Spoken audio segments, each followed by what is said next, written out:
네, 연애의 지상주의자 한량 김선생 나오셨습니다. 안녕하세요. 그때 그 사건의 친구 김선생입니다. 네, 지 멋대로 살고 싶어서 기자 그만두고 영화를 준비하고 있는 김프로입니다. 네. 이번 달 그때 그 사건 벌써 마지막 편입니다. 네, 장대한 3부작의 마지막으로 달려가고 있습니다. 네, 저희가 이런 거를 좀 자주 준비할 수 있으면 좋겠는데 뭐 여력이 되지 않아서 지금은 그냥 한 달에 한 편씩만 할 수 있게 됐거든요. 한 달에 하나 하기도 사실 쉽지 않습니다. 그렇죠. 네. 버거워. 거의 뭐 김정필 기자는 지금 약간 한량한 부서에 가 있기 때문에 네. 이 양반이 이제 정말 빡센 부서에 가서 취재하면 이런 거 못할 거거든요. 못해. 큰일 나. 네. 이 사람 한가할 때 빨리 해야 돼. 한가한 부서에 있을 때 지금 하고 있는데 네. 거의 뭐 시험 보듯이 막 옛날 자료 떠들어가지고 준비해가지고 오거든요. 본인 표현으로는 중간고사 보는 느낌이다. 아시죠? 그렇죠. 네. 그래서 저희가 이제 요게 대충 패턴이 되는 것 같은데 한 달에 한 서너 편씩 해가지고 한 그렇죠. 사건에 대해서 정리를 좀 해드리는 패턴으로 네. 당분간 가지 않을까 싶고요. 자, 그래서 첫 번째는 가토 사건, 네. 두 번째는 이제 정윤의 문건 사건의 전반부, 네. 그리고 오늘은 어떻게 처리가 됐는지 그렇죠. 후반부를 쭉 정리를 해드릴 텐데요. 조응천, 박관천 아저씨들의 흑역사. 그렇지. 네, 요걸 보실 수 있습니다. 네, 하여튼 뭐 어처구니 없어요. 네. 여러모로 어처구니가 없는데 네. 이 사건들이 어떻게 정리가 됐는지를 보면서 지난 정권에서 어떤 걸 생각하고 있었고 또 사건 처리를 어떤 식으로 했고 이제 대충의 패턴이 좀 보이실 거거든요. 그렇죠. 우병우 전 민정수석이 자기의 존재감을 10분 발휘하는 거의 뭐 이제 최초로 본인의 그 마각을 드러내는 사건이라고 할 수 있죠. 뭐 아주 결정적인 사건이었기 때문에 네. 뭐 그 나름대로 좀 의미가 있을 것 같고요. 오늘로 정리되는 세 편 유익하셨으면 알죠? 오유, 엠팍, 파리쿡, 각자의 SNS. 일베에다 한번 올려볼까? 일베. 일베에다 하면 어떻게 되려나? 듣고 있니? 올려줘. 네. 아무튼 뭐 일베는 농담이고요. 많이들 좀 공유해 주시고 네. 알려주시면 좋을 것 같고 네네. 뭐 이 사건에 대해서 잘 몰랐던 분들 그냥 지나가셨던 분들이 쭉 정리하는 데 좀 도움이 되지 않을까 싶습니다. 국정원 사건 지난달 거, 그리고 이번 달 거, 그리고 앞으로 나올 그때 그 사건들 몇 편만 더 이제 꼼꼼히 챙겨 들으시면 지난 10년 동안에 대충 이 정권이 어떻게 이슈를 자기들한테 불리한 거를 뭉개왔는지에 대한 패턴이 보실 겁니다. 네. 저희도 다음 달에는 또 다른 사건으로 올 거거든요. 네. 미리 공개를 하지는 않겠습니다만. 안 정해졌잖아. 아니, 정했지. 우리 의식의 흐름 따라 바꿀 수 있어. 네, 그래서 다음 달 사건도 기대해 주시고, 네. 뭐 하여튼 열심히 준비를 하고 있으니까, 네, 하여튼 재밌게 들어주시면 좋겠습니다. 자, 가기 전에 공지 딱 짧게 할게요. 네, 김프로쇼 재개봉. 시네마 천국입니다. 네. 여러분이 사랑하는 바로 그 영화. 11월의 마지막 밤. 11월 30일 저녁 8시에 모여서 다 같이 영화 한번 보시죠. 내일이에요. 내일 저녁. 바로 내일입니다. 네. 혹시 아직도 예매를 하지 않으신 분이 있다면 지금 당장 메가박스 홈페이지나 스마트폰 어플리케이션을 키시고 메가박스 코엑스 11월 30일 저녁 8시 예매를 눌러주십시오. 네. 네. 누차 말씀드리지만, 네.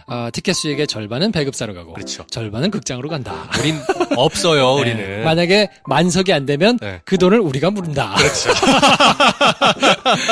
그래서 이건 뭐 저희가 남으려고 뭘 하는 건 아니고 네. 한번 해보는 거예요. 정말로 사람들이 많이 올까? 그냥 나 이 영화는 꼭 지나간 좋은 영화인데 네. 극장에서 한번 보고 싶은데 네. 이런 게 있을 수 있잖아요. 있죠. 근데 그런 거를 어디다 얘기할 겁니까? 뭐 극장에다 얘기할 거예요. 배급사 얘기할 거예요. 근데 김프로쇼는 합니다. 네, 김프로쇼에서 모여서 의견이 모여가지고 네. 요 영화는 한번 같이 보시죠. 그러면 같이 보기도 하고 네. 또 뭐 정모나 뭐 이런 거를 원하시는 분들 계시면 핑계 삼아서 영화 보고 나서 뭐 맥주 한 잔 가볍게 그렇죠. 네. 뭐 하시는 자리도 될 수 있을 것 같고 11월 마지막 날 핑계도 좋잖아요. 네. 저희가 뭐 멤버들이 좀 이렇게 그래요. 뭐 좀 쑥스러워 우리가. 내성적인 네. 사람들이어가지고 막 그런 술자리에 가서 뭐 하고 이런 걸 좋아하지는 않거든요. 네. 그래서 저희가 막 나서가지고 정모를 하고 이러기는 좀 어려운데 네. 또 그런 걸 원하시는 분들은 모여가지고 3, 4, 5 뭐 하다가 눈 맞을 수도 있고. 그렇죠. 네. 나도 눈 맞고 싶다. 네. 아무튼 뭐 그런 취지에서 하는 거니까. 선물 있습니다. 네. 예매하시는 분들께서는 입장하실 때 저희 김프로쇼 포스터에 사인을 해서 멤버들의 사인이 들어있는 김프로쇼 포스터를 다 전달 드릴 거고요. 네.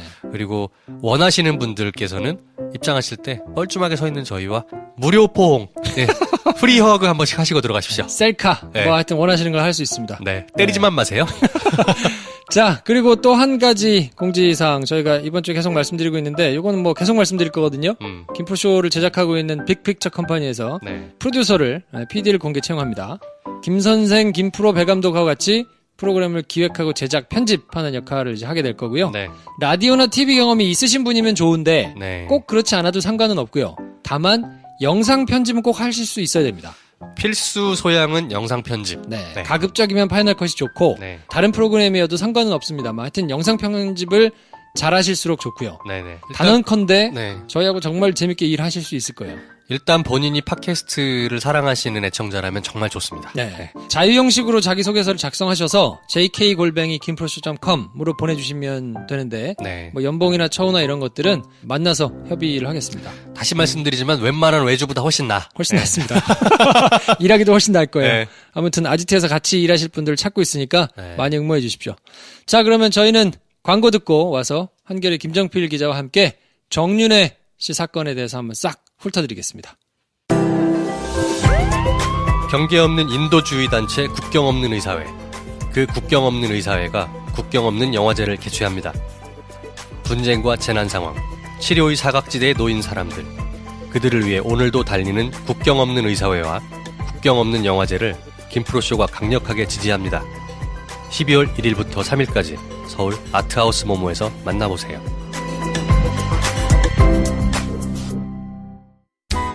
영화 내부자들 드라마 미생의 거장 윤태호 작가의 신작 오리진을 소개합니다.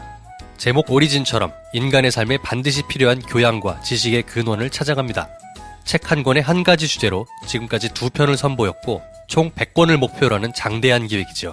만화의 형식을 빌린 우리 시대의 교양서 오리진, 김프로쇼 청취자께 이 장대한 기획에 동참하실 것을 추천합니다.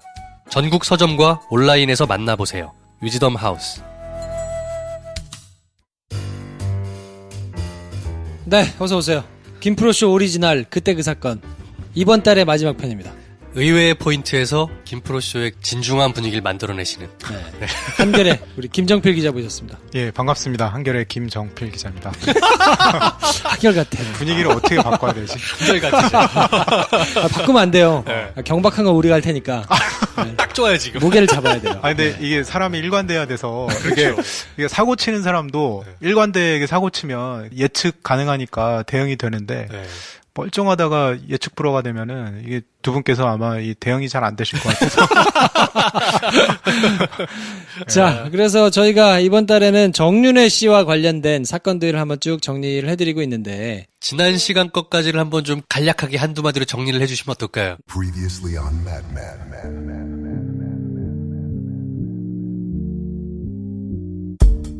첫 시간에는 저희가 가토지국장이라고 정말 얼척없는 사건이 있었죠. 네. 이게 굉장히 간단한 사건이에요. 말도 안 되게 기소를 했다가 국제적으로 망신을 세게 먹은 네. 사건이 하나 있었고요. 그런 사건을 가지고 찍기다시라고 하죠.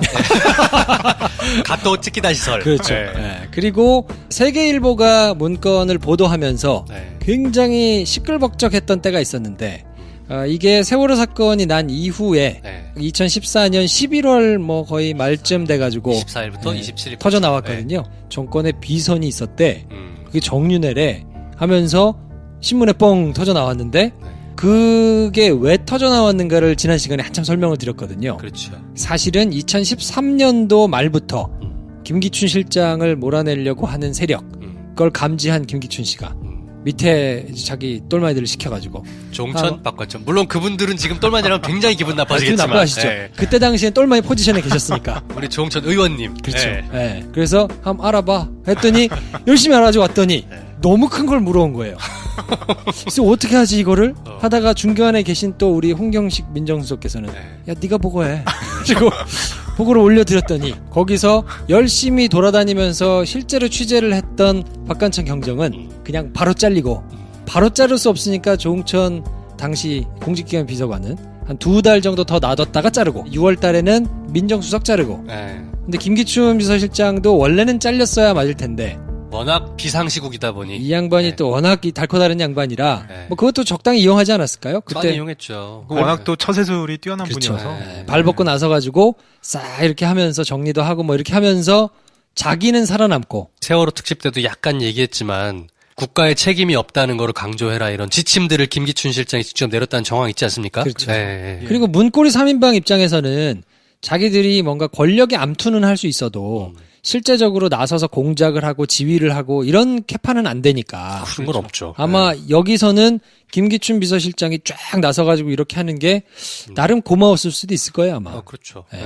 그러니까 적당한 선에서 네. 봉합을 하고 상호 타협이 된 거죠. 네, 네. 좀 이제 가자. 뭐 이런 시기가 아니었나 생각이 돼요. 그랬는데 이제 그거에 억하심정을 가지고 있는 사람들이 있지 않습니까? 잘린 사람도 있죠. 그렇죠. 갑자기 나온 사람도 있죠. 거기에 또 같이 있었던 뭐 경찰들 이런 사람들이 있으니까 네. 이 양반들이 가지고 있던 문건을 살금살금 야금야금 한 4월 정도로부터 추정이 되는데 네. 그때부터 이렇게 야금야금 믿을 만한 기자들한테 주는데 제가 듣기로는 세계일보에만 준 거는 아닌 거라고 들었거든요. 뒷얘기인데 2014년 4월쯤일 거예요. 그때 세계일보에서 이제 단독 보도를 하죠. 네. 전 시간에 그 김프로께서 말씀해 주셨던 4월 2일과 4일. 예. 네. 청와대 행정관 비리 면책 특권 뭐 요런 기사로 세계일보에서 단독 보도가 나가는데 이 보도로 세계일보 기자가 이달의 기자상을 수상을 합니다. 네.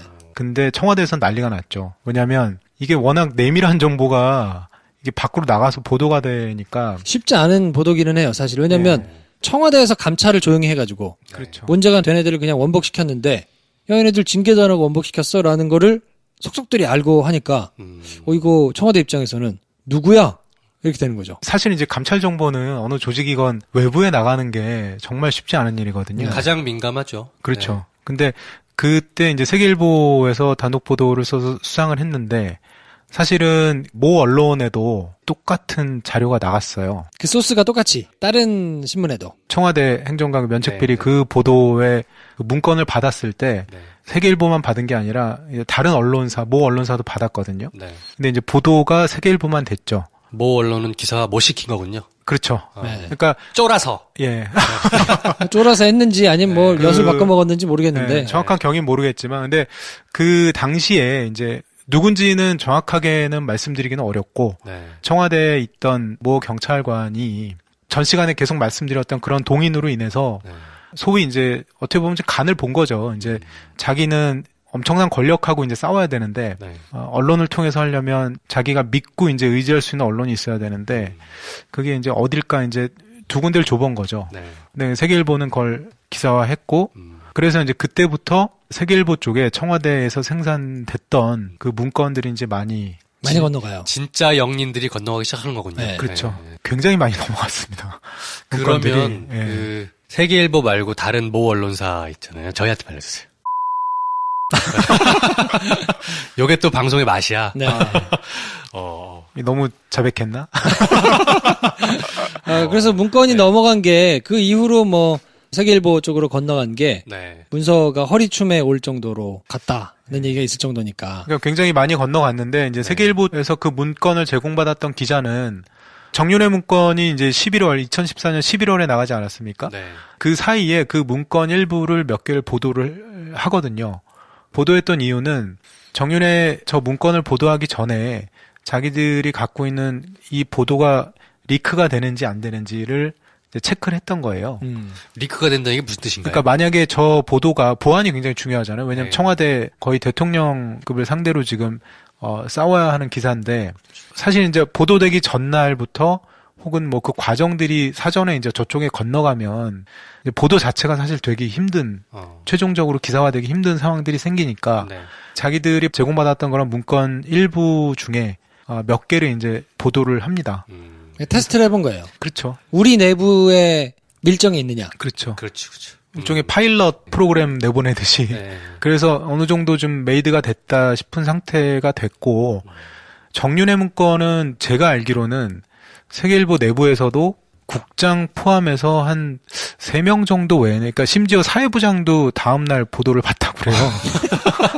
그럴 수 있죠. 네. 네, 그러니까 그 정도로 보안을 굉장히 좀 철저하게 지켰고 그렇게 어렵게 해서 이제 생산된 기사였죠. 엄밀하게 보면 정윤회가 비선실세의 뭐 핵심이다. 그러니까 당시 시점으로 보면은 이 팩트 측면에서 보면 이미 약간 한철 지난 뉴스. 그렇죠. 예. 네. 네. 정확한 표현이신 것 같아요. 한철 지난 뉴스인 거죠. 그렇게 해서 생산이 됐고 어쨌든 이제 검찰에서 이제 문건 유출에 초점 맞춰서 이제 수사가 이루어지죠. 11월 24일 날 그래서 월요일 날 세계일보가 빵 작정하고 보도했는데 다른 언론이 뭐 쉽사리 받아가지고 쓰기가 쉽지 않잖아요. 그래서 이제 보도가 됐고 따라가기가 쉽지 않으니까. 네. 그리고 그 주 금요일 날. 네. 해필 또 금요일인가 모르겠어요. 28일이네요. 네. 네. 금요일이어야 뉴스가 이어야만 좀 해. 적게 나오니까 청와대에서 대대적으로 소송을 하고 네. 그리고 월요일 날 네. 박근혜 대통령이 공식적으로 얘기를 합니다. 이번에 문건을 외부로 유출한 것도 어떤 의도인지 모르지만 결코 있을 수 없는 국기문란 행위입니다. 이런 공직기강의 문란도 반드시 바로 잡아야 할 적폐 중 하나입니다. 검찰은 내용의 진위를 포함해서 이 모든 사안에 대해 한 점 의혹도 없이 철저하게 수사해서 명명백백하게 실체적 진실을 밝혀주기 바랍니다. 또한 악의적인 중상이 있었다면 그 또한 상응하는 책임을 물어야 할 것입니다.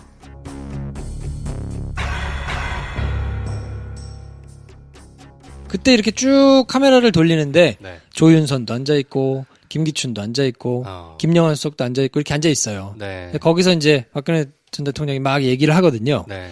그래서 프레임을 어떻게 바꾸냐면 우리는 다리 잘못됐다고 달을 가리켰는데 손가락을 이제 물어뜯기 시작합니다.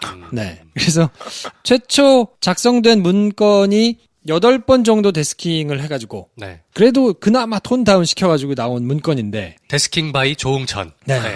근데 요 최초에 데스킹 되지 않은 거는 네. 그 박관천 경정이 직접 자기가 저장을 서버에다가 컴퓨터에다가 하지 않고 네. 그냥 출력을 해가지고 최종본을 그 컴퓨터에다가 저장을 해놨다 그래요.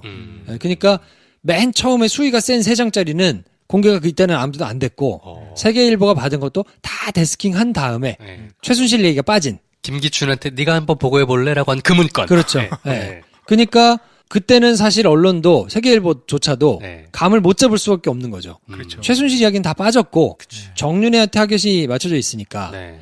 정윤회가 비선 실세인가 보다 해가지고 심지어 그때 그 무렵 사진들을 보면 정윤회하고 최순실하고 앉아있는데 최순실 얼굴은 뭉개져 있어.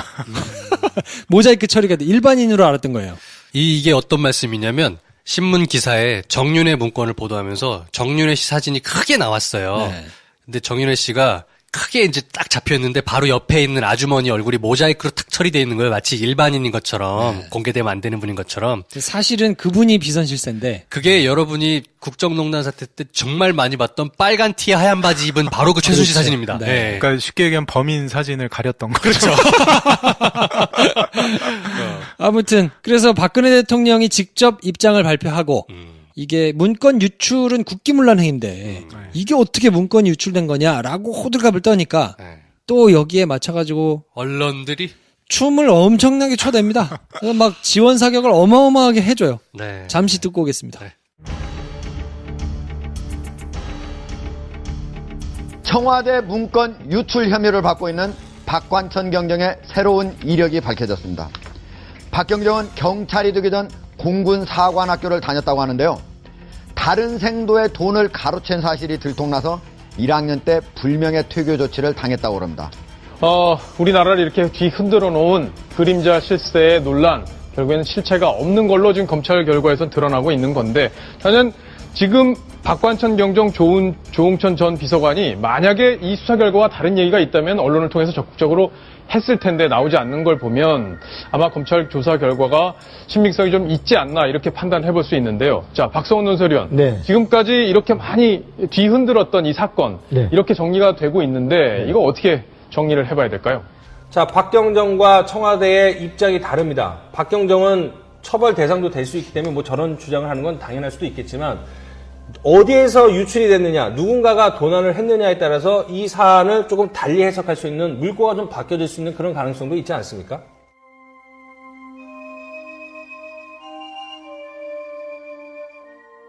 네, 이게 메시지를 반박하기 힘들면 메신저를 공격하라고 그렇죠. 정말 말도 안 되게 막 비아냥거리면서 계속 지원 사격을 했거든요. 이게 이제 법조기자들 같은 경우는 사실 당시 이제 연말 앞두고 있으면은 보통 법조기자들이 연중 내내 좀 고생을 많이 하거든요. 네. 12월 다가오면은 이제 밀렸던 휴가도 좀 쓰고 1년 동사 끝났으니까 좀 쉽시다. 네, 근데 거의 뭐 이 보도 나오고 쓰나미였거든요. 아마 그런 억가심정 때문에 그랬을까 싶기도 하고 아무튼 이 보도에 대해서 청와대에서 만들어 놓은 그 이제 문건 유출에 맞춘 프레임으로 네. 언론이 뭐 그대로 빨려 들어가죠. 네. 사정없이 몰아쳤던 기억이 납니다, 저도. 네. 그러니까 청와대에서 사실 이 프레임을 누가 짰는지는 의심되는 분들은 좀 있는데, 그러니까 우병우 비서관도 있었고, 민정비서관이었죠, 그렇죠. 그때. 김기춘 실장도 당연히 있었고, 근데 어떻게 보면은 정말 그들 입장에서는 신의 한 수인 게, 네. 당시로서는 아까 말씀해 주셨다시피 철진한 그런 뉴스의 느낌도 있고, 네. 당시로서는 팩트 자체는 좀 맞지가 않았거든요. 네. 실세는 사실 정윤혜 씨가 아니라, 이미 최순실로 교체된 지. 그렇죠.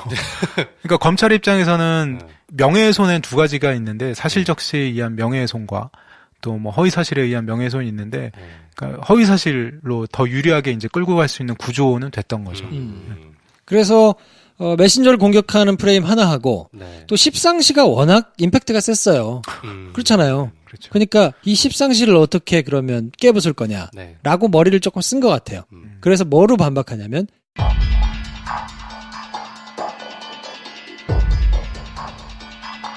이른바 정윤회 문건을 둘러싼 검찰의 수사가 전환점을 맞고 있습니다. 유출 혐의를 받은 경찰관들의 구속영장이 기각이 되고 청와대가 조응천 전 공직기강 비서관을 중심으로 하는 이른바 7인 모임이 문건 작성과 유출의 배후로 지목하고 나섰기 때문입니다. 이에 대해서 조 전 비서관은 조작이다라고 맞서고 있는 상황입니다.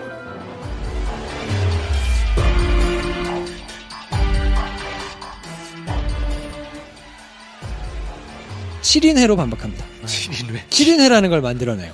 이게 뭐냐면 조응천, 네. 박관천, 그 잘린 사람들, 네. 박관천 그리고 뭐 세계일보 네. 이런 사람들 쫙 모아가지고 7인회가 앉아가지고 없는 거를 만들어서 뭐 공작을 했다는 거죠. 공작을 해가지고 유언비어를 찌라시 형태로 막 뿌리기 시작하면서 나라를 혼란스럽게 했다. 그래서 이 7인회가 나쁜 놈이다. 라고 7인회로 또 맞불을 놔요. 그러니까 당시 제가 지금도 기억나는 게 그 7인회 그 얘기가 나오고 실명들이 이제 언론사별로 이제 정보보고가 들어갔어요. 그래서 7명이 누구다? 네네. 그래서 제가 그 7명을 이루고 넉넉히 보고 있는데 많이 본 이름이 있는 거예요. 그래서 그러니까 제가 아주 친한 그 검찰 수사관이 네. 한 명 있더라고요. 그래서 뭐 아니 이럴 분은 아닌데. 그래서 바로 전화를 했어요. 워낙 친한 분이라서 제가 전화하자마자 그랬거든요. 유명인 되셨다고. 본인도 정말 얼떨떨해서 본인 얘기는 조응천 공직기강 비서관이나 이런 분은 이제 검찰이 있을 때 박관청 경정도 그렇고 밥을 뭐 한두 번 먹은 적은 있는데 뭐 저게 무슨 7은혜라고 네이밍할 만한 그런 거는 전혀 아니고 예. 본인도 되게 황당해했었죠. 간첩 조작이나 뭐 마찬가지 얘기네요. 네. 그러니까 이게 어떤 메커니즘에서 이루어지냐면 기자들은 그리고 또 이제 정보를 다루는 아까 이제 박관천 경정 같은 경우는 경찰에서 네. 정보 업무를 담당하는 사람이잖아요. 네. 각 기관마다 정보 업무를 담당하는 사람들이 있거든요. 네. 그렇죠. 검찰에도 있고 뭐 국세청에도 있고 국정원에도 있고 뭐 이렇게 있어요. 근데 그런 사람들은 이렇게 좀 선수들끼리 얘기가 된다 싶은 사람들끼리 모여가지고 뭔가 이렇게 하는 게 있단 말이에요. 정보 교류 차원에서 네. 일종의 업계 선수들끼리 잘 지내지? 뭐 그렇죠. 근데 그 속에서 뭐 그게 또 있어. 이게 경쟁이 하나 있지 주면 또. 하나가 받아야 돼요. 그렇죠. 그래서 하나 몇 개를 줬는데 저쪽에서 뭐 시원찮은 게 안 건너온다. 자연스럽게 도태됩니다. 다시 안 보죠. 안 불러요. 네. 업계 얘기로 절대 공짜는 없습니다. 그러니까 이게 약간 딜레마예요. 왜냐면 나도 뭔가를 줘야 되거든요. 네. 정보를 받기는 하는데 나도 뭔가를 줘야 되면 이게 약간 그래서 그걸 선호하는 사람도 있고 안 선호하는 사람도 있는데 뭐 어쨌든 뭐 그런 메커니즘이 있기 때문에 그냥 그 정도 친목 모임 내지는 뭐 기브앤테이크 모임 이런 거는 그렇죠. 근데 거기서 찌라시도 이제 생산이 많이 되고 찌라시 그냥 일반적으로 증권가에서 받아보는 찌라시보다는 그래도 조금 더 팩트가 많이 들어간. 그렇죠. 그러니까 정보 하시는 분들 뭐 이제 검찰에도 있고 경찰에도 있고 뭐 국정원에도 있는데 사실 이제 정보 업무라는 게 좀 어려움이 있어요. 왜냐하면 기자들은 매일 기사를 생산해야 되지만 이분들은 뭐 거의 매일 정보를 생산해서 보고를 해야 되는데 그 정보라는 게 이제 수집이 안 될 때도 있을 거 아니에요. 이제 그러다 보면은 뭐 조금 작은 얘기들을 페이퍼워크 할 때 좀 약간 부풀리기도 하고 뭐 소위 저희 용어로 이제 초를 친다고 하거나 뭐 이런 걸 수도 있고. 네. 예. 근데 그래서 이제 박관천 경정 같은 경우는 이제 검찰 관계자 얘기입니다. 박관천 경정을 표현을 과대망상 증 환자 뭐 이런 식으로 표현하더라고요. 그러니까 검찰 관계자, 그러니까 어쨌든 그때는 검찰에 갖고 있는 프레임이 있었으니까, 그러니까 무슨 얘기냐면 자기가 갖고 있는 정보가 한 3 정도 되면 이걸 10으로 키워서 뭐 예를 들면 이제 그때 뭐 박지만 씨 미행설 뭐 이런 얘기도 있었거든요. 그러니까 이런 보고서를 막 튀겨서 이제 만든다는 거예요. 그러면은 그 보고서를 본 박지만 씨가 내 보고서 썼어요. 관심을 가질 거 아니에요. 왜냐면 자기 미행했다는 얘기니까. 그러니까 박관천 경정한테 연락을 해서 한번 보자. 박관천 경정 입장에서는 어쨌든 그걸로 인해서 새로운 정보원을 또 만나게 되는 거고. 그러니까 이런 식의 어떤 새로운 그런 정보원 만날 수 있고 이러다 보니까. 테크트리네요. 네, 그러니까 검찰 관계자 얘기로는 굉장히 좀 안 좋은 표현들로 그런 식으로 평가를 하더라고요. 네. 근데 정보를 다루는 사람들이 공이 그런 면이 없잖아 있거든요. 그렇죠. 살아야 되니까. 그런 스킬이 없으면 또 정보를 못 얻을 것 같은데요. 그렇죠. 네. 그렇다고 아예 또 말도 안 되는 뻥카들만 계속 쓰면 그러면 안 되죠. 업무에서 또 배제되거든요.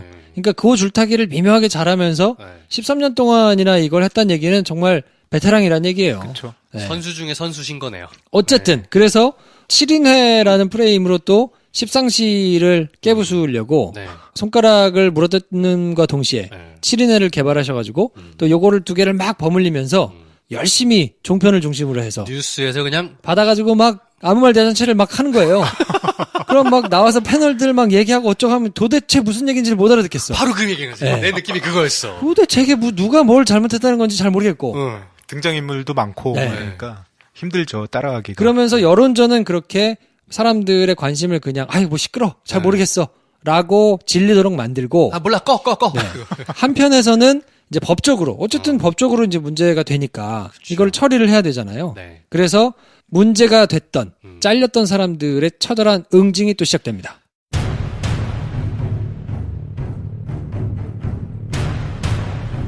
그러니까 수사가 2갈래로 분류가 되죠. 정윤회 씨에 대한 명예훼손 사건은 형사일부로 배당이 되고 문건 유출, 그러니까 대통령께서 정말 극악무도한 국기문란 행위라고 했던 이 사건은 이름만 들어도 무시무시한 특수 2부에 배당이 되고 굉장히 배당 자체가 좀 메시지네요. 그거 자체가 차별적으로 되죠. 네. 그리고 되게 특이한 게 형사 일부는 형사부하고 특수부하고는 검찰 내부에서 교감 선생님이 3분 계신다고 그랬잖아요. 네.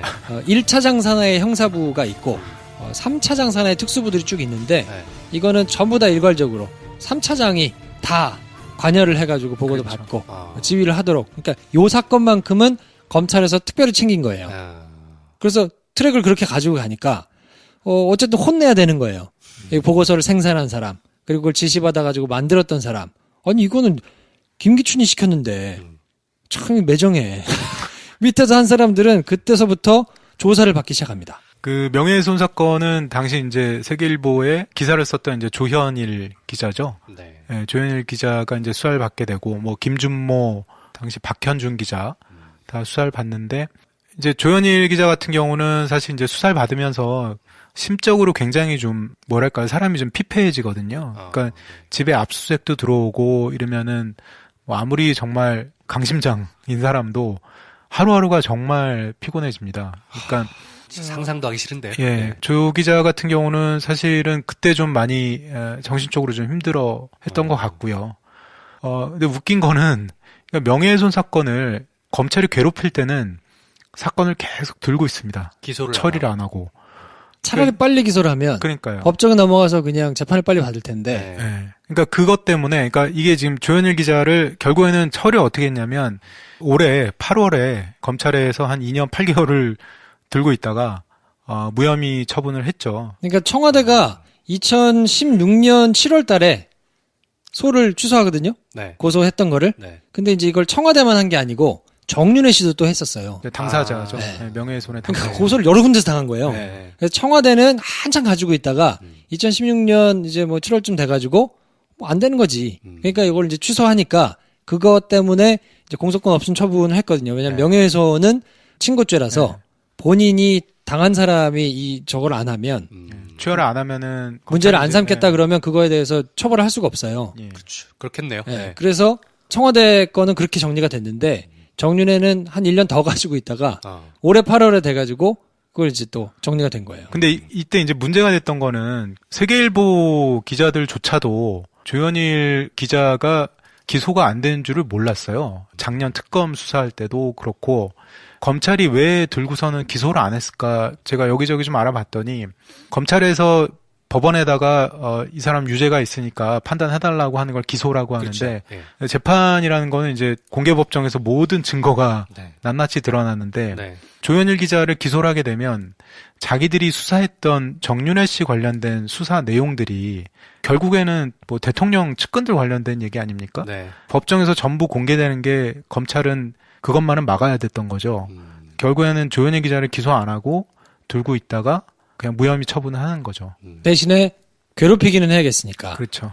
한참 가지고 찜찜하게 계속 괴롭히기는 하고. 계속 조리돌림을 한 거네요. 네. 저때 또 하나 문제가 됐던 거는, 그러니까 뭐 어쨌든 뭐 조현일 기자를 정신적으로 상당히 좀 괴롭힌 그런 측면, 그리고 기소 안 해서 법정에서 이제 자료가 공개 안 된 거.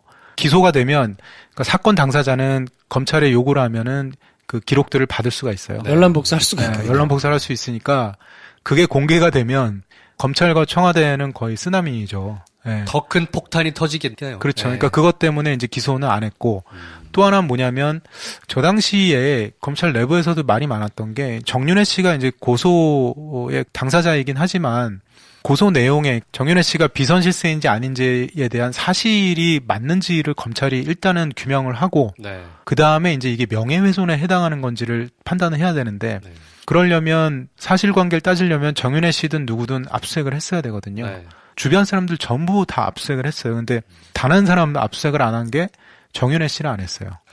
그러니까 그때 정윤회 본인은 정작 압수수색을 안 했군요. 그렇죠. 그러니까 지나고 나서 하는 얘기지만 검찰의 이제 고위 관계자 얘기로는 당시에 정윤회 씨가 이혼하고 얼마 안 됐을 거예요. 그래서 네. 짐 정리가 이제 최순실 씨랑 안 된 상태였고 네. 정윤회 씨 자택을 압수수색하고 그 휴대폰을 또 압수수색을 했다면 통화 내역 조회라든가 뭐 전부 했다면 역사가 조금 더 앞당겨지지 않았을까 뭐 그런 얘기도 그렇죠. 하더라고요. 네. 네. 실제 당시에 수사를 했던 검사들 제가 이제 이 방송하느라고 예전 뭐 취재했던 메모들을 이제 밤새면서 쭉 보고 있는데요. 아 정말 중간고사 보는 기분이에요. 네. 근데 깜짝 놀랐던 거는 이 정윤회 문건 당시에 이제 취재했던 메모들에 검찰 관계자들이 최순실 씨의 존재에 대해서 좀 얘기했던 부분들이 있어요. 저 역시도 좀 반성을 하는데 네. 그때 조금 적극성을 갖고 취재를 했다면 좀 어땠을까 뭐 그런 반성도 하게 되고 예, 안타까운 부분이죠. 최순실이라는 사람 이름들이 그때도 이렇게 지금처럼 막 등장한 건 아니지만 드문드문 나왔단 말씀인 거군요. 그러니까 검찰 관계자의 정확한 멘트는 네. 최순실이 청와대에 아이디나 뭐 이런 것도 없이 제 맘대로 드나드는 거 다 맞는 거 아니냐 이런 얘기들을 검찰 관계자가 했었거든요. 검찰 내부에서는 아마도 참고인 조사나 주변 압수수색 통해서 검찰이 기본적으로 통화 내역 조회는 전부 합니다. 네. 그런 걸 통해서 최순실 씨의 존재에 대해서는 일부 수사에 관여했던 검사들은 어느 정도는 좀 알고 있지 않았나. 그런 그러니까 명예훼손이라는 게 두 개가 있거든요. 사실 적시에 의한 명예훼손, 허위 사실에 의한 명예훼손. 네. 그러니까 이게 어쨌든 사실인지 아닌지는 따져야 되는 거예요. 명예훼손 수사를 하려면. 그렇죠. 그래서 정윤회를 쫙 털어가지고 이거를 보면 이거를 기소를 그러면 사실 적시에 의한 명예훼손이구나. 네. 라고 하면 난리 날 거 아닙니까? 사실이라고? 막 이러면 난리 날 거 아니에요. 그러면 허위 사실에 의한 명예훼손이 되려면 판단을 해야 되거든요. 이게 허위라는 그렇죠. 걸 판단을 해야 되는 거잖아요. 네. 근데 그거를 하는 순간 어떻게 또 새나가고 그럴 거 아니에요. 그렇지. 그러니까 이걸 하면 안 되는 거예요. 그러니까 그냥 붙잡고만 있고 조사는 안 하고 압수수색 안 하고 그러니까 문제를 제기했던 언론사 기자들에 대해서는 이렇게 그냥 가지고 괴롭히는 용도로만 있다가 나중에 스리슬쩍 고소를 취소하면서 문제를 안 삼는 방법으로 그렇죠. 검찰도 참 한심한 시절이었네요. 네. 그렇게 지나가고 근데 이제 네. 기자들은 어떻게든 했다가 이게 뭐 본인이 또 연락복사 해가지고 뭐 기사를 쓴다거나 아니면 뭐 누가 폭로해가지고 기사를 쓴다거나 이렇게 될 것 같으니까 여기는 이렇게 뭉갰는데 나머지 사람들한테는 가혹하게 나머지 그렇잖아요. 그 똘마니 역할을 했던 조응천, 박관천 이분들한테는 끝까지 그분들이 그래도 의원인데 개인적으로 연락 오시는 거 아닌가 모르겠네요. 하여튼 그 힘들었던 분들. 네. 당시에는 그랬으니까. 네. 어쨌든 그분들한테는 복수를 해야 되잖아요. 그러니까 이분들한테 사정없이 복수합니다. 피해 숙청이 일어나죠. 정권 차원의 네. 피해 숙청. 네. 네. 조응천 의원 같은 경우에는 네. 구속도 하려고 영장도 청구했는데 영장이 기각됐죠. 제목이 뭐였나? 문건 유출? 공무상 비밀 누설 뭐 이런 거잖아요. 문건 유출이 공무상 비밀 누설이야? 그렇죠. 왜냐면 청와대에서 오케이, 이제 오케이. 본인이 네. 뭐 사정 관련된 업무를 했으니까 네. 그것도 뭐 대통령 기록물 관리법 위반 뭐 그런 이런 게 거. 있으니까 네. 구속영장을 청구했는데 네. 구속영장은 기각됐어요. 조응천 씨가 유출했다는 증거가 충분하지 않다 뭐 이런 건가요? 누설했다고 보기는 어려우니까 본인이 또 직접 기자들한테 누출하고 이랬던 것은 아닌 걸로 보이니까 어쨌든 거기는 기각됐고 1심, 2심 다 무죄를 받았습니다. 그래서 이제 대법원 판결만 기다리고 있는 상태인데 네. 근데 박관천 경정 같은 경우는 네. 그 사람들 입장에서 보면 좀 더 괘씸하잖아요. 괘씸하기도 하고 되게 쉬운 상대 아닙니까? 피레미 같은 상대 아니에요? 그렇죠. 조응천은 네. 지시를 받았으니까 네. 지시를 받았으니까 시켰고 네. 뭐 밑에서 해왔으니까 그걸 보고를 한 거라 조금 정상 참작을 한다면 네. 그런 사람도 구속영장을 청구했는데 박관천 경정 같은 경우는 너무 들쑤셔서 본인이 찾은 거 아니에요. 조사한 당사자잖아요. 네. 네. 그러니까 거의 뭐 압수수색 할 때도 집안에 있던 당시 뭐였죠? 뭐 금이었나요? 뭐 이런 그래서 이 것까지- 사람한테는 뭘 하냐면 네. 그냥 요 혐의로만은 안 되겠는 거예요. 다 털어. 개인 싹 비리 털어. 없나 싹 다 털어보자. 그래서 털어서 뭐가 나왔냐면 네. 본인 개인 대여금고에서 네. 금괴가 11개가 있는 게 발견이 됐어요. 금괴가 있어 경찰이? 어떻게 털어 해가지고 네. 찾았더니 그 중에 6개를 네. 본인이 어디 룸사롱 업주 네. 뭐 이런 사람들한테 이제 받은 것으로 아. 그래서 요거를 같이 걸어가지고 네. 여긴 구속이 됐습니다.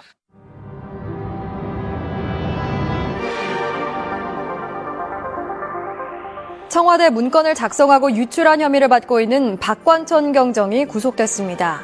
이번 문건 파문과 관련한 첫 구속자인데요. 검찰은 박 경정의 직속 상관이었던 조응천 전 청와대 비서관의 개입 여부로 눈길을 돌리고 있습니다. 연말 전국을 들었다 놨던 이른바 정윤회 문건 등 청와대 문건 유출 의혹과 관련해 박관천 경정이 어젯밤 늦게 구속됐습니다. 이번 문건 파문과 관련한 첫 구속자입니다. 신경 한 말씀만 부탁드립니다. 정윤회 문건 조작하신 게 맞으세요? 재판부는 소명되는 범죄 혐의가 중대하고 구속의 사유와 필요성이 인정된다며 검찰이 청구한 박경정의 구속영장을 발부했습니다.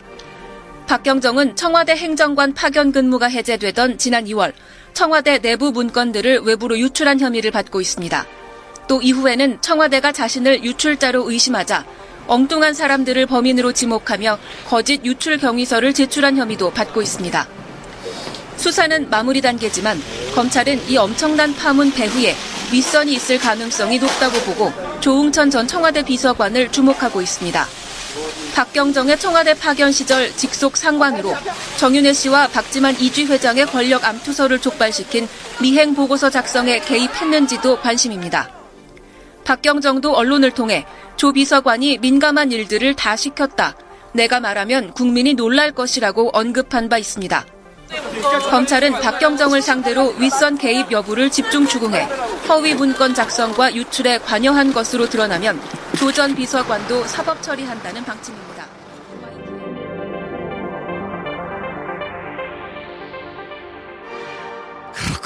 그러니까 거의 이제 뭐 부관 참시 네. 거죠. 이게 정말 영린을 건드린. 그래서 여기는 어떻게든 구속되는 모양새, 붙잡혀 들어가는 모양새가 나와야 네. 사람들이 보기에 제가 뭔가를 잘못했나 보다라고 생각할 거기 때문에 필사적으로 여긴 뒤져가지고 이것 때문에 구속이 되고 실제로 1심에서는 형을 세게 받았는데 7년인가 네. 됐죠. 근데 2심에서 공소시효가 상당 부분 지난 게 인정이 되면서 네. 집행유예로 나옵니다. 그 금괴를 받은 시점이 공소시효가 지났다? 네. 그러니까 정말 그냥 먼지털이 한 거예요. 감옥에 한번 가게 하는 게 목적 아니었나. 네. 네. 그렇게 됐고 당시 이제 박관천 경정이 검찰에서 얘기했던 진술이 굉장히 좀 주목을 받았죠. 그렇죠. 그러니까 이 나라의 뭐 권력 서열 뭐 1순위는 최순실 네. 뭐 이런 식으로. 그래서 그게 아마 제 기억으로 동아일보에 보도가 됐던 기억이 나는데 제가 나중에 들은 얘기로는 박관천 경정이 자기가 스스로 그 페이퍼워크를 해서 보고한 게 아니라 네. 정윤회 씨 그 십상시가 만났다고 하는 그 압구정의 제2모 중식당이죠. JS 가든이라고. 예, 근데 그 중식당에서 모여서 뭐 정윤회 씨 뭐 얘기를 하고 정윤회 씨 십상시들이 모여서 당시에 제가 들은 걸로는 국정원에서 거기에 감청을 했다고 해요. JS 가든은요. 예, 그래서 거기서 안에서 이제 얘기하니까 이거는 저 세계일보 쪽에서 이제 나중에 했던 주장입니다. 제가 취재했던 내용은 아니고. 네. 그래서 거기서 이제 국정원에서 이제 도청이랑 감청이죠. 도감청을 해서 거기서 이제 들은 내용을 텍스트로 풀어서 김기춘 실장한테 보고한 내용을 박관천 경정이 이제 봤다고 해요. 그래서 거기서 본 내용을 이제 검찰에서 자기 생각인 것처럼 얘기를 해서 첫 시간에도 말씀드렸지만 이 문건 유출이 된 경위 동인을 얘기할 때 이제 말씀드렸던 권력투쟁 그게 이제 이 문건 보도에서 그대로 나온 거죠. 그러니까 김기춘 실장이 도대체 쟤네들 뭐 하는지 3인방하고 정윤회 뭐 하는지 아마 국정원 쪽을 동원해서도 모니터링을 하려고 했던 게 아닌가.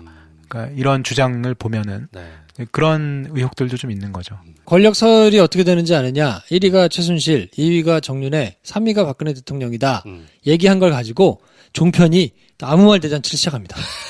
그래서 아무런 근거가 없다는 둥, 황당한 주장을 한다는 둥. 정윤회 문건 유출 사건으로 재판에 넘겨진 박관천 경정이 검찰 조사에서 진술한 황당한 발언들이 뒤늦게 알려졌습니다. 박 경정은 우리나라 권력 서열 1위가 최순실 씨라고 말하면서 아무런 근거는 대지 못했습니다. 정윤회 문건으로 구속 기소된 박관천 경정은 검찰 조사 중에도 정치와 권력에 대한 깊은 관심을 여러 차례 드러낸 것으로 전해졌습니다. 박 경정은 수사 초기 조사를 받던 중 검사와 수사관에게 우리나라 권력 서열이 어떻게 되는 줄 아느냐며 박근혜 정부의 권력 지향에 대한 강의를 한 것으로 알려졌습니다.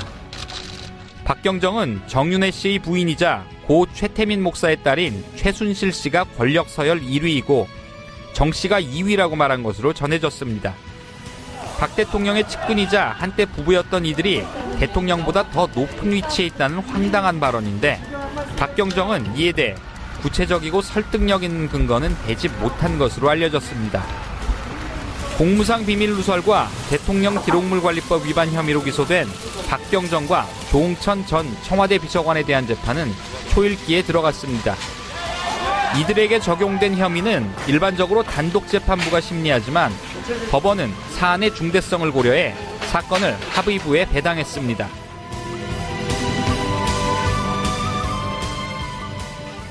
결국 이렇게 너덜너덜해지는 와중에 최경락 경위가 자살을 하죠. 그렇죠.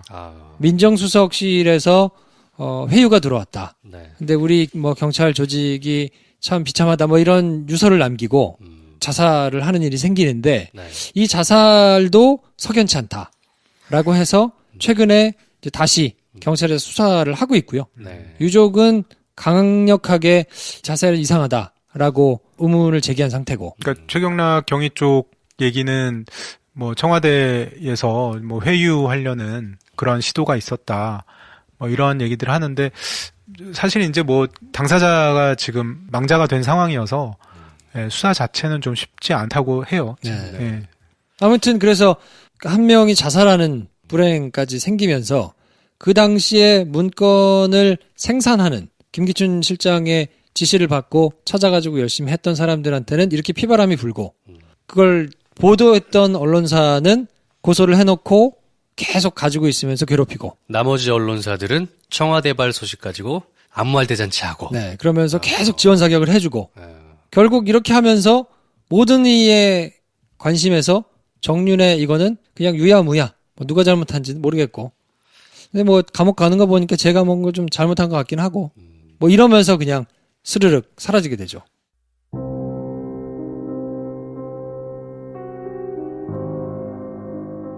대한민국의 권력 서열 1위는 최순실, 2위는 정윤회, 그리고 3위는 박근혜 대통령이다. 이른바 정윤회 문건을 작성한 전 청와대 행정관 박관천 경정이 2년 전에 검찰 수사를 받을 때 했던 말입니다. 자, 조국 민정수석이 정윤회 문건 사건 재조사 의사를 밝히면서 다시금 이 발언이 주목을 받고 있죠. 아시다시피 박관천 전 경정은 이 문건으로 인해서 옥골 치렀고 현재도 아직 대법 판결은 남아있는 그런 상황입니다. 오늘 지금 제 옆에 나와 계십니다. 안녕하십니까? 안녕하십니까? 예. 재조사에 들어갈 가능성이 커졌는데. 예, 저도 그런 보도를 접했습니다. 예. 문건 작성자인 박 전 경정의 입장은 어떻습니까? 저도 박 전 대통령의 국정농단을 끝까지 막지 못한데 부하 직원의 한 사람으로서 일말의 책임이 있기 때문에 말을 많이 자제해야 한다고 생각합니다. 하지만 그 문건 유출만 두고 보아도 이 사건은 약간의 의문점이 해소되지 않은 것이 있습니다. 첫 번째로는 문건을 훔친 사람이 왜 훔쳤는지 동기가 없습니다. 또 그로 인해서 경찰관 한 명이 명을 달리했습니다. 참 안타까운 일이죠. 그리고 그 명을 달리한 경찰관의 유서에 민정에서 회유가 됐다고 써 있습니다. 또 회유를 받은 사람도 나왔고 회유를 한 사람까지 언론에 보도되었죠. 그런데 왜 회유를 했는지 밝혀지지가 않았습니다. 이런 의문점에 대해서는 이제 명백하게 밝힐 시기가 되지 않았나 그렇게 생각합니다. 당신 민정수석실에는 다 아시는 것처럼 그렇습니다. 우병우 비서관이 있었습니다. 그렇습니다. 그리고 아까 명을 달리하셨다고 했는데 그 경찰권에 대해서는 경찰이 지금 재조사에 들어간다고 또 얘기가 나오고 있고 모든 것이 지금 다시 조사가 되는 그런 상황인 것 같습니다. 그렇죠. 다 아시는 것처럼 이 건은 문건의 내용이 굉장히 중요한데 예를 들면 거기 이제 최순실, 정윤회 이런 사람들이 어떤 형태로 등장을 하느냐, 어떤 내용으로. 근데 사실은 문서 유출 사건으로 사실은 변질이 된 그런 측면이 있단 말이죠. 그렇죠. 좀 프레임의 경중이 바뀌었다고 볼 수도 있겠죠. 그래서 아마 이 새 정부에서 다시 조사하는 것이 그렇게 지금 말씀하신 대로 프레임이 바뀌어버리는 것을 제자리로 돌려놓는 그런 수사가 다시 이루어질지 그건 이제 지켜봐야 되는 그런 상황인데. 그렇죠.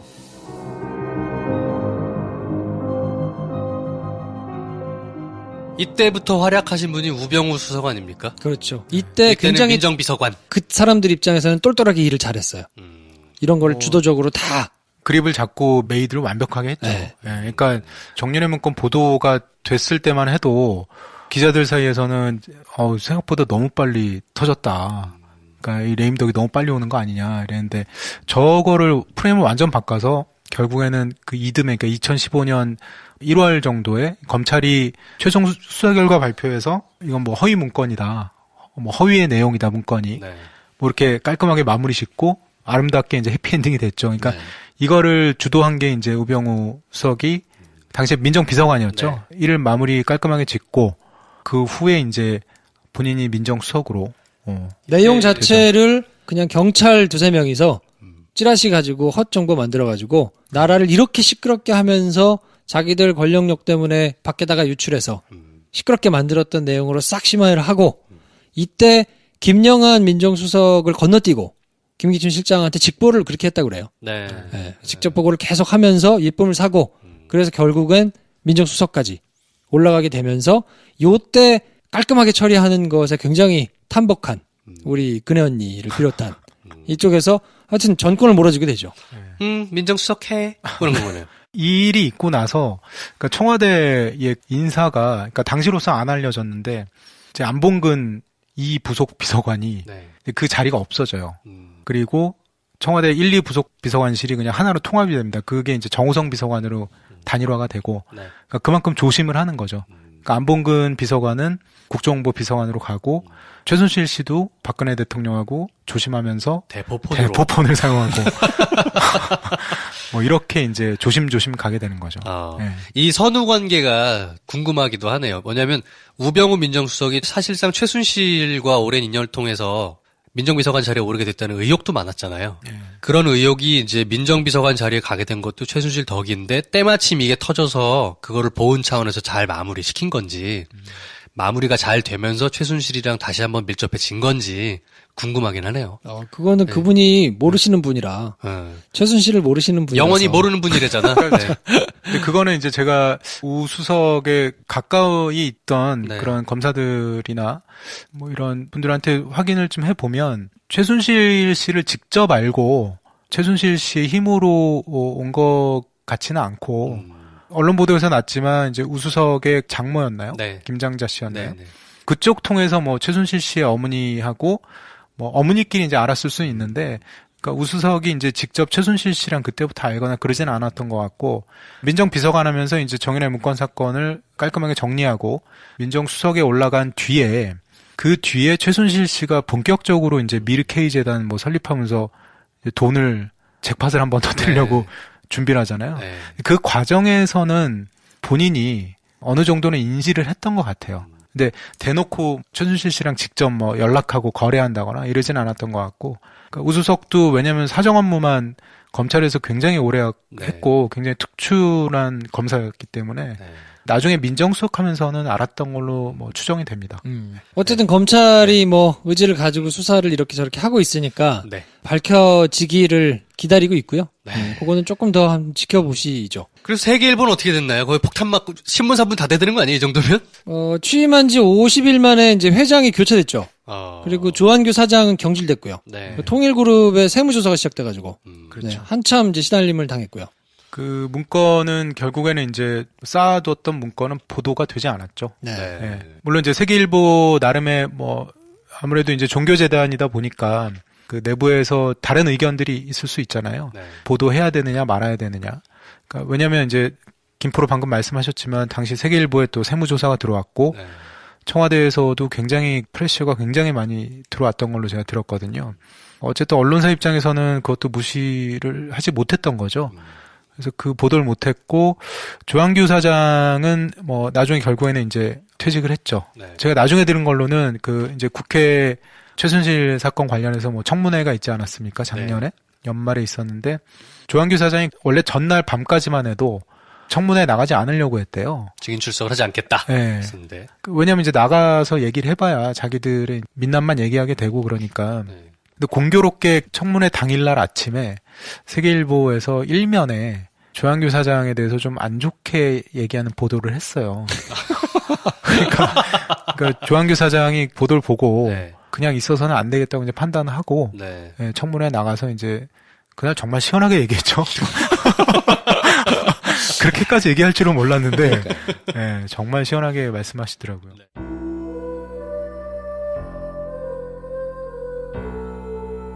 오늘 청문회 증인으로 출석한 조한규 전 세계일보 사장은 작심한 듯이 폭로를 쏟아냈습니다. 지금까지 나온 대부분의 얘기들이 바로 조한규 전 사장으로부터 나온 얘기인데, 먼저 현 정권이 양승태 대법원장 등 사법부 간부들을 전방위적으로 사찰한 의혹이 있다면서 관련 문건도 제출했습니다. 송지혜 기자입니다.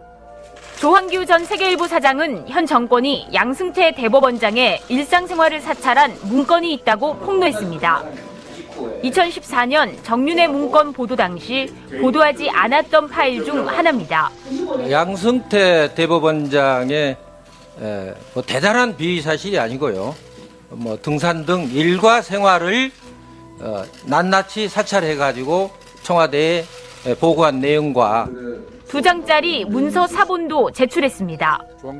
청와대에서 작성 및 보고된 문서로 보여지고 대비라는 표시와 함께 문건에는 양승태 대법원장이 일과 중 등산을 한 사실이 외부에 유출되자 대법원이 당혹스러워하고 있다는 내용이 담겼습니다. 최성준 방통위원장의 춘천지법원장 재직 시절 사찰 내용도 자세히 들어있습니다. 관용차를 사적으로 사용했다는 내용, 그리고 대법관으로 진출하기 위해 소설가 이회수 씨 등 지역 내 유명 인사와 친분을 맺고 있다는 것도 있습니다. 대법원은 오늘 입장 자료를 내고 사찰이 사실이라면 사법부를 감시하고 통제하려는 중대한 반헌법적 사태라며 관련자 해명을 촉구했습니다. JTBC 송지혜입니다. 네. 그 당일날 그 전날 조심해야 돼. 맞아요. 지난번에 그 국정원 네, 그거 할 때도 나오지 말라고 그랬었다고 그랬잖아요. 네. 근데 남재준이 윤석열이 법정 못 들어오게 해라. 네. 그럼 나는 어디가 있느냐? 라고 얘기를 했더니 그때 주옥 같은 대사를 합니다. 우리 이진환 차장님께서 네. 배가 아프다고 해라. 그랬더니 정말 여기까지 올라가지고 네. 에이씨 하고 나온 거거든요. 그래서 그냥 뭐 그냥 뭐 이렇게 된 거, 뭐 네. 이렇게 시작된 거잖아요. 왜냐면 윤석열 당시 팀장은 안 나가려고 했어요. 네. 네. 근데 뭐 안 나가려면은 뭔가 이유를 만들어주거나 어디 가 있을 만한 의자라도 좀 만들어주는가 해야 되는데. 배가 아프다고 참, 이거 할 말입니까? 네, 아무튼. 네. 자, 그래서 저희가 3시간에 걸쳐서 정리를 했는데 네. 결국엔 이 정윤의 문건 파동은 김기춘의 지시로 시작된 사정 때문에 이 난리가 결국엔 일어났는데 네. 결국 청와대의 권력을 두고 누가 헤게모니를 쥘 것이냐를 싸우다가 시작된 거고요.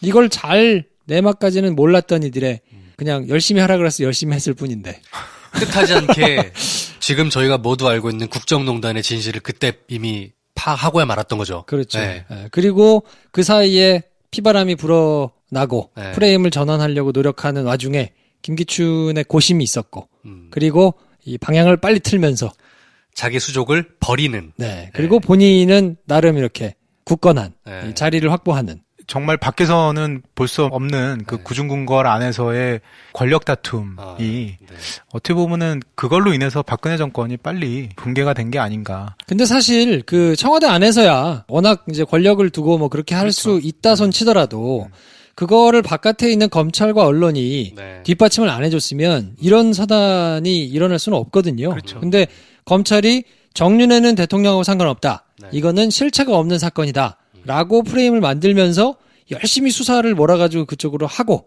언론은 또 열심히 춤출한다고 또 광대짓을 열심히 하면서 국정의 동반자죠. 거기가. 네. 아무 말 대잔치를 막 하고 그러면서 국정농단은 사실 묻힐 뻔했습니다. 그렇죠. 네. 근데 뜻하지 않게 전혀 생뚱맞은 곳에서 터져 나오면서 지금이야 우리가 이런 사건의 전말을 전부 다 알고 들여다보고 민낯을 보고 있는 상황인데 아무튼 참 안타까워요. DJ가 얘기했지만 정말 그 해안이 깊으신 분인 것 같은 게 검찰이 바로 서야 나라가 바로 선다고 하잖아요. 그러니까 이런 어떤 정치적 사건이 있을 때 이 다툼이 있을 때 항상 해결을 해달라고 이제 검찰을 찾잖아요. 그러니까 검찰 입장에서는 사실 이제 힘이 있는 정치 권력에 부합하는 그런 결론을 그러니까 태생상 그렇게 내는 거고 그런 프로세스가 계속 반복되잖아요. 정권마다. 하여튼 이번 정권에는 그런 좀 검찰 개혁이 그런 쪽으로 좀 초점 맞춰서 다시 좀 재발이 안 되게 좀 했으면 하는 바람입니다. 이 3부작 트릴로지를 쭉 듣고 나니 검찰과 언론이 바로 서야 된다는 생각을 다시 한번 하게 됩니다. 네. 반성 겸. 네. 조홍천 비서관이 그만두고 나서 야인이었을 때 횟집을 하셨던 게 유명하잖아요. 그렇죠. 원래 별주부전. 네, 별주부전이라는 횟집인데 원래 별주부전이라고 간판 올리기 전에 정윤 횟집이라고 하시려고 했대요. 근데 정윤 횟집은 너무 사람 이름이니까 십상스시라고도 하시려고 했대요. 괜찮은데? 네. 자, 아무튼 그래서 3편에 걸쳐가지고 정윤회와 그 관련된 여러 가지 사건들을 정리해드렸는데요. 뭐 저희는 다음 달에 또 어처구니 없는 사건을 잘 찾아가지고요. 지난 9년 동안에 어처구니 없던 사건들만. 파도 어처구니가 없네요. 네, 그래서 아무튼 저희가 계속 뭐 한 달에 한 번씩 정리를 해가지고 해드릴 테니까 재밌게 봐주시고 공유도 많이 해주시면 좋겠고요. 저희는 또 다음 시간에 열심히 중간고사 준비하듯이 준비해가지고 찾아뵙도록 하겠습니다. 다음 달에 뵙겠습니다. 네, 다음 시간에 뵙겠습니다. 감사합니다. 감사합니다.